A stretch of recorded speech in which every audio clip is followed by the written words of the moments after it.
Fala galera, tudo bem? Prazer, aqui é o professor Giovanni Zen ou Didio. Vamos conversar um pouco aí sobre o conteúdo do primeiro bimestre, no nosso primeiro revisa aí. Bora lá? É isso aí, galera. Vamos lá então para o nosso Revisa aí. Nesta unidade, a gente tem dois tópicos, ok? O primeiro, uso de substâncias sintéticas e suplementação, quais são os benefícios e os riscos e aquilo que vai impactar na saúde de quem utiliza, né? Então a gente vai falar da suplementação e o desempenho físico, né?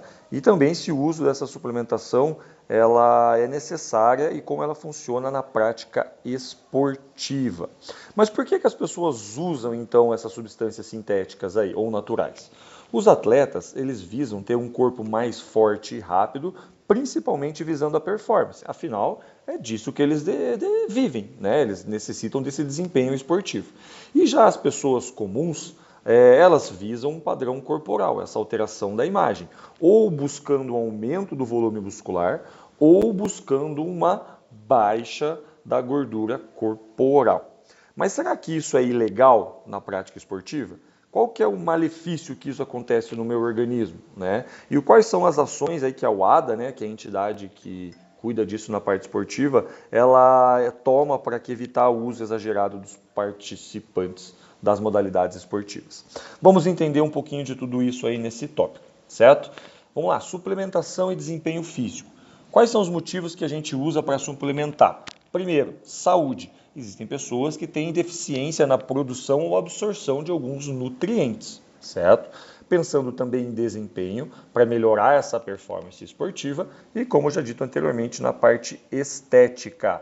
Lembrando que não tem problema você utilizar um suplemento visando a melhora da sua parte estética. A questão é que você precisa entender que isso é um processo e tudo isso tem que ser orientado por um profissional, ok?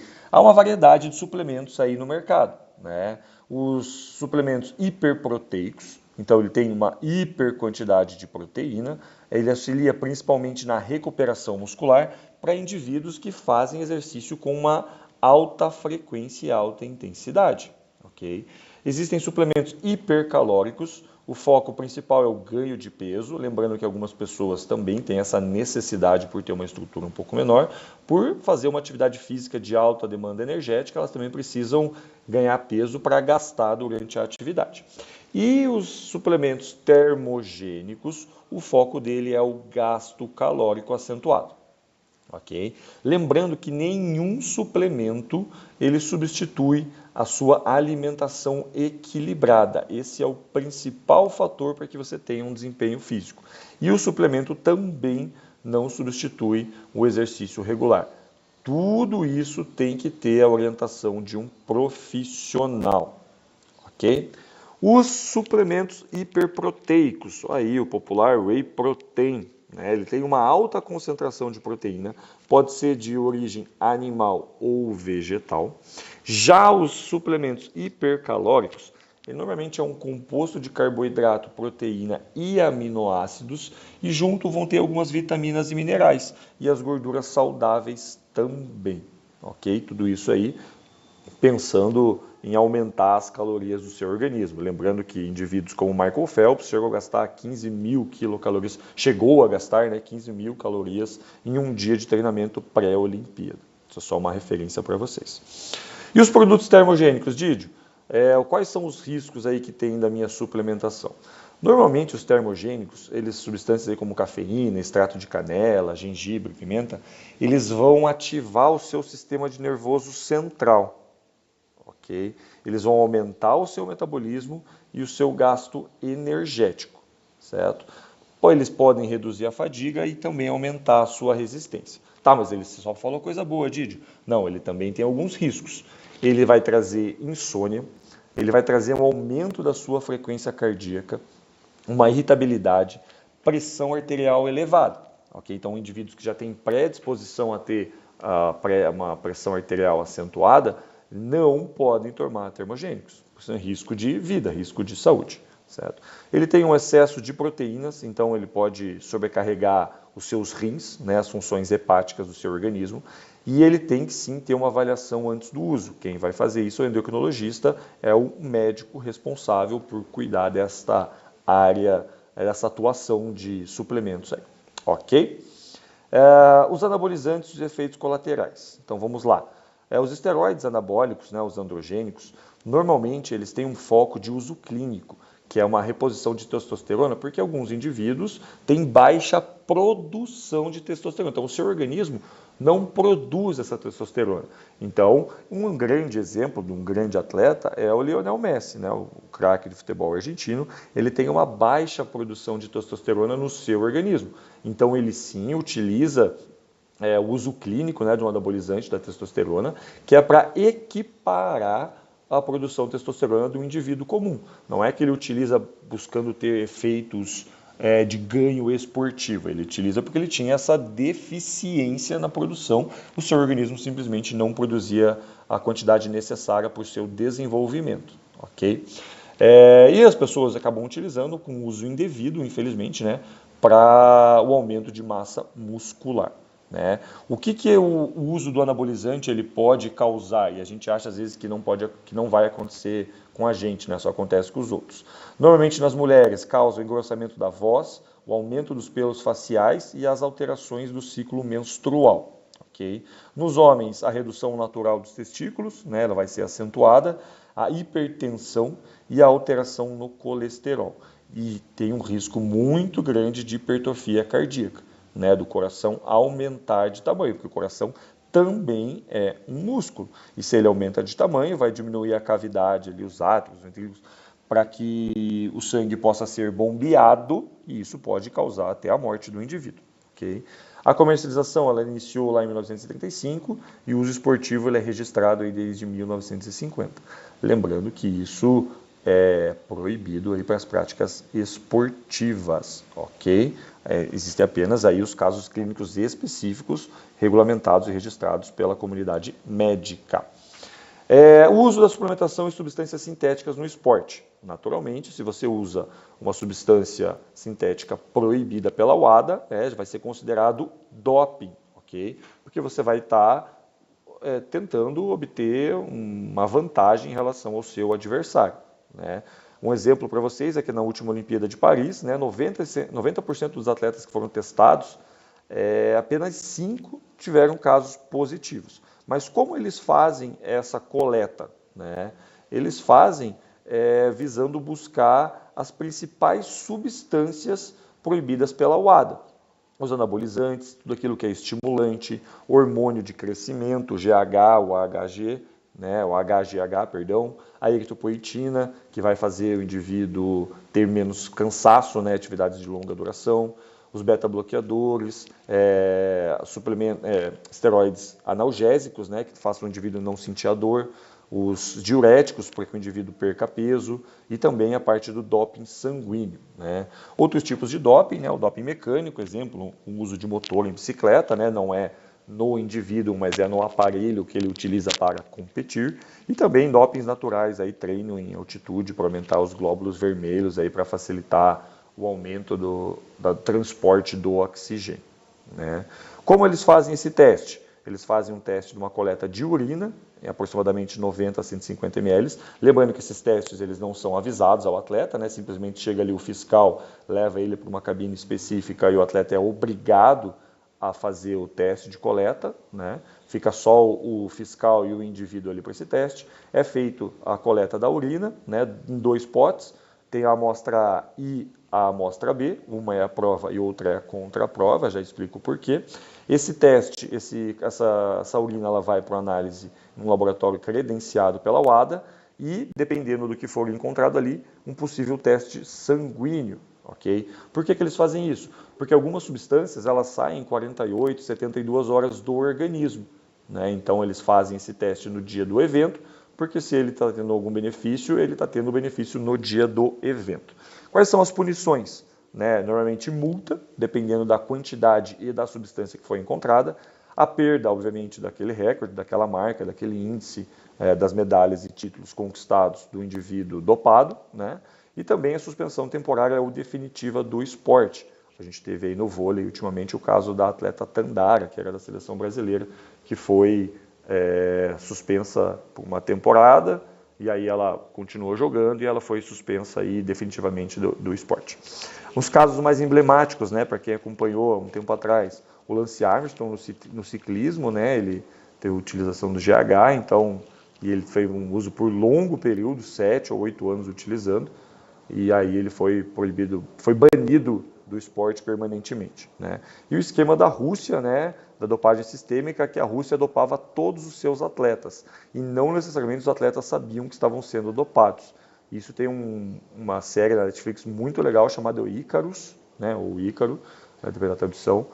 Se você gosta dessa área, acompanha lá, que é uma série muito legal. Pena que aconteceu, mas a série ela relata certinho qual foi esse esquema para que a dopagem fosse em todos os atletas olímpicos do país. Tanto que hoje a Rússia está banida, né, das competições internacionais. Como eu falei lá, faz a coleta da urina, da prova, e o frasco B é a contraprova. Essa frasco A ele é coletado e analisado. Caso seja constatado, né, que tem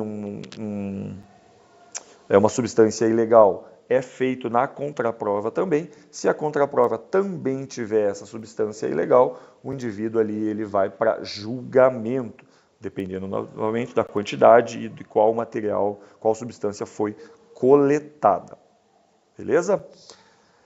A segunda unidade aqui no volume 5, né, nosso material didático, é obesidade e desnutrição, se eles são problemas políticos e sociais, ok? A gente vai falar um pouco aí dos testes antropométricos e como a gente pode conhecer e valorizar o nosso corpo a partir da obesidade, cultura e sociedade e finalizando com a desnutrição, ok?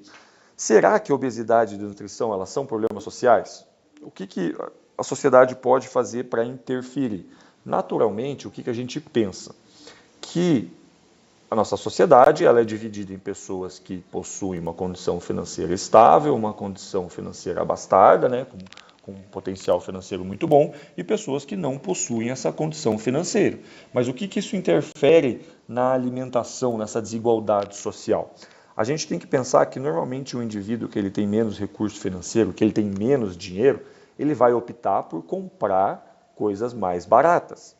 E normalmente no mercado, normalmente aonde ele vai comprar esse produto alimentício, os produtos mais baratos, eles são produtos industrializados, que eles não têm um balanço nutricional adequado para suprir as necessidades nutricionais do ser humano, né? Já um indivíduo que ele tem esse poder financeiro, ele literalmente pode escolher aquilo que ele vai se alimentar. Com isso, ele tem uma variedade nutricional maior e ele vai ter mais nutrientes aí dentro do seu organismo. Então, isso é uma questão social, reflete sim na desigualdade social, a parte financeira. Como que essas políticas públicas, então, e a economia, elas impactam nesse acesso aos alimentos, né? O indivíduo que ele tem menos dinheiro, ele não consegue escolher com frequência aquilo que ele vai alimentar.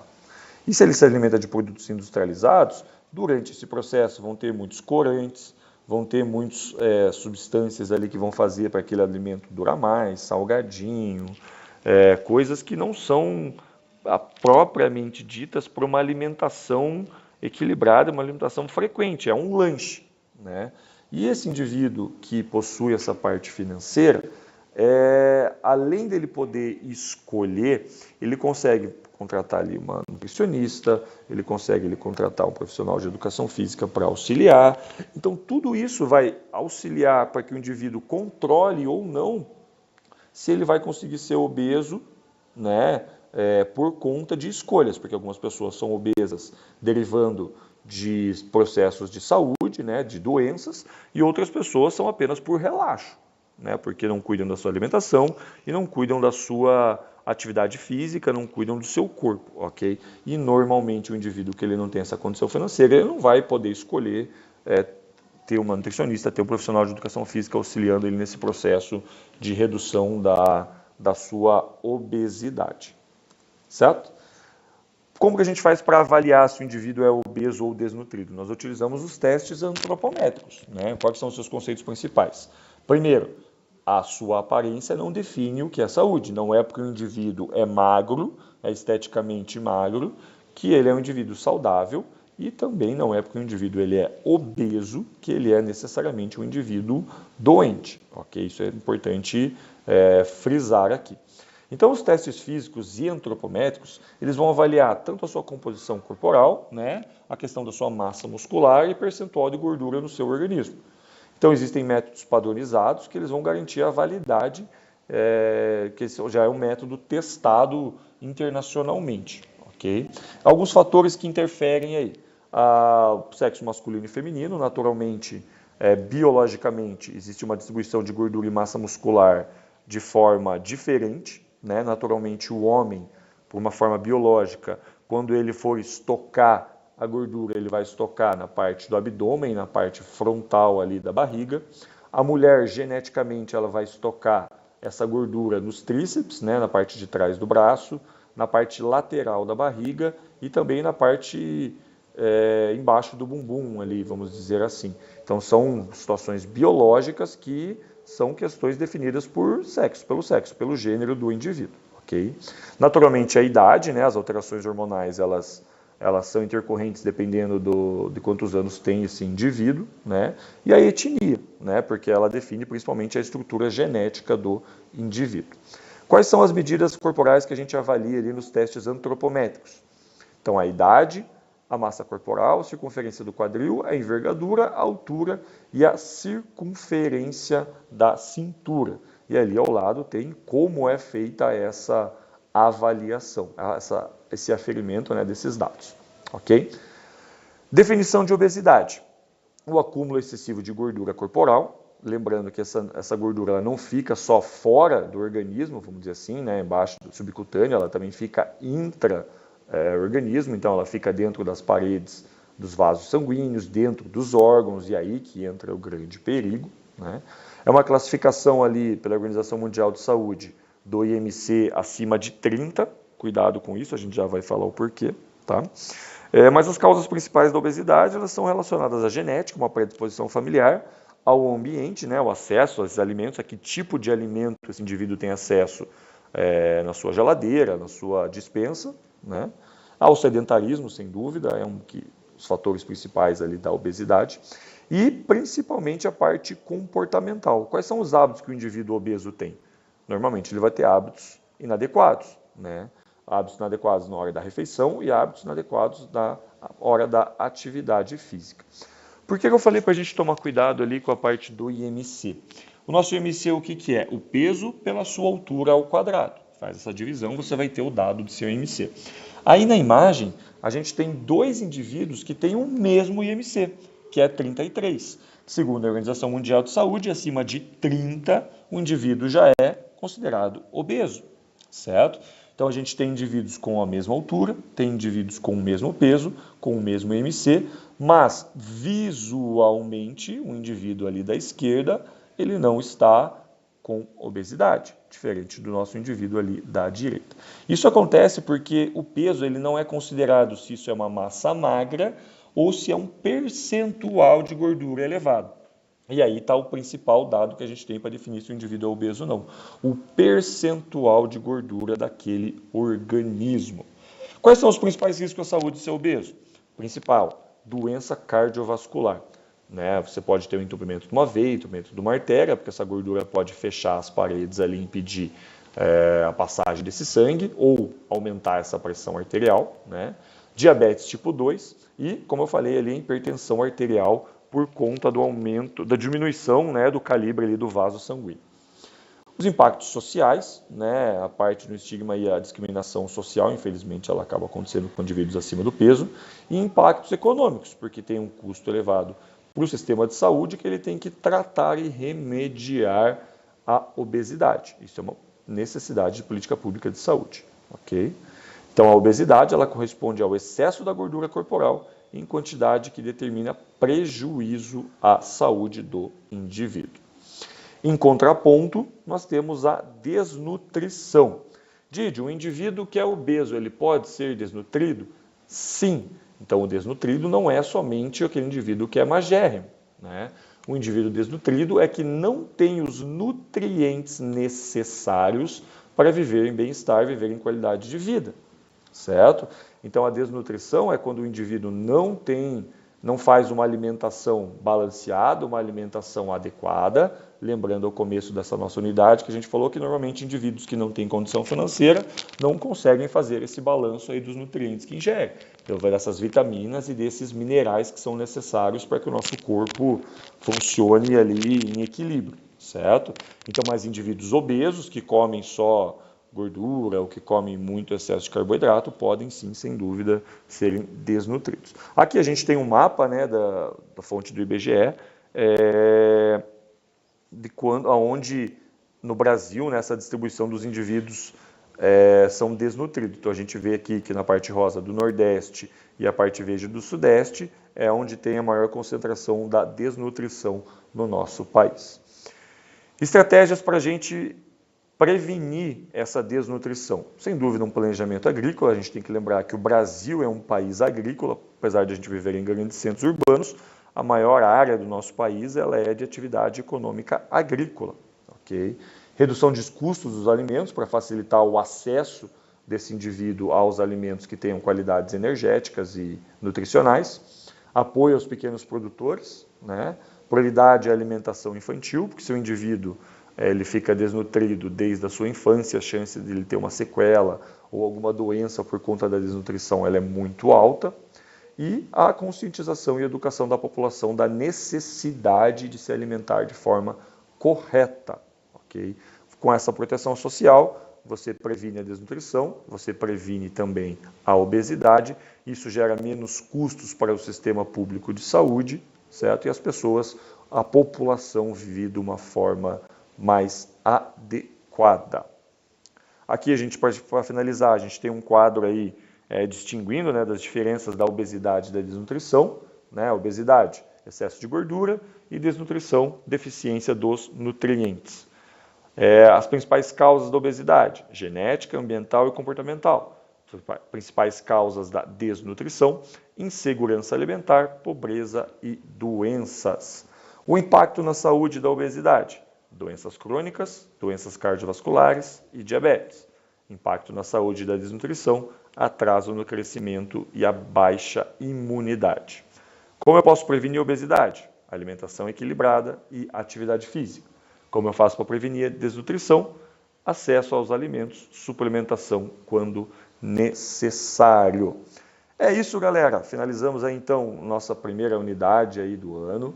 Espero que vocês tenham aproveitado. Qualquer dúvida, perguntem aos seus professores.